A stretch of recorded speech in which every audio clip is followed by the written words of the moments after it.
বাড়িতে শিবলিঙ্গ আছে, রাখেন কোন দিকে? এই নিয়মগুলো মানেন তো? না হলেই পড়তে পারেন বিপদে। ভোলে বাবা রুষ্ট হলে সংসারে নেমে আসতে পারে ঘোর বিপত্তি।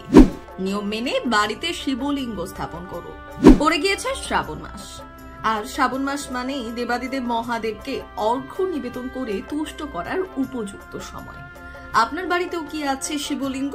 কোন মুখে করে রাখছেন শিবলিঙ্গ? কিসের ওপরই বা রাখছেন?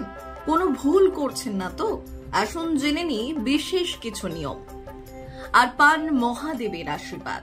প্রতিটি হিন্দু বাড়িতে শিবলিঙ্গ রাখার প্রচলন রয়েছে। কেউ প্রতিষ্ঠা করে পুজো করেন, আবার অনেকেই বাড়িতে ঠাকুরের আসনে রাখেন শিবলিঙ্গ, করেন নিত্য পুজো।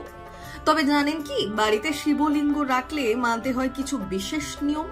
আজকের এই বিশেষ প্রতিবেদনে আলোচনা করব সেই সব বিশেষ নিয়ম নিয়ে। বাড়িতে শিবলিঙ্গ থাকলে যা যা মেনে চলা কর্তব্য, সেই নিয়ে জ্যোতিষ পণ্ডিত ঋষিকান্ত মিশ্র শাস্ত্রী আমাদের জানাচ্ছেন যাবতীয় তথ্য। শিবলিঙ্গ স্থাপনের সময় সব সময় সেটি উত্তর বা পূর্ব দিকে রাখবে। প্রতিদিন গঙ্গাজল দিয়ে শিবলিঙ্গ অভিষেক করতে পারলে ভালো। তবে পুজোর সময় শিবলিঙ্গে হলুদ দেওয়া এড়িয়ে চলুন। ঘরের কোনো কোনায় শিবলিঙ্গ রাখবেন না, তাতে নেমে আসতে পারে সাংসারিক অশান্তি।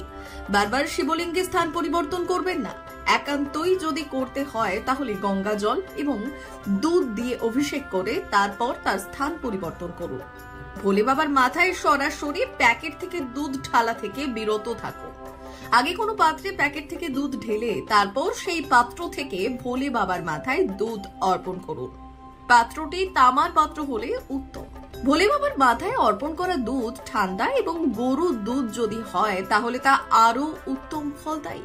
শিবলিঙ্গকে সিংহাসনে কখনো একা রাখতে নেই। সব সময় শিবলিঙ্গের সাথে রাখুন দেবী পার্বতী এবং গণেশজিকে। শিবলিঙ্গে ভুলেও কখনো তুলসী পাতা নিবেদন করবেন না। সবসময় 3 পাতাযুক্ত বেলপাতা চন্দন সহযোগে নিবেদন করুন। শিবলিঙ্গে নিবেদন করা খাদ্য জাতীয় জিনিস কখনো খাবেন না। খেলে দুর্ভোগ এবং কষ্ট বৃদ্ধি পেতে পারে জীবনে।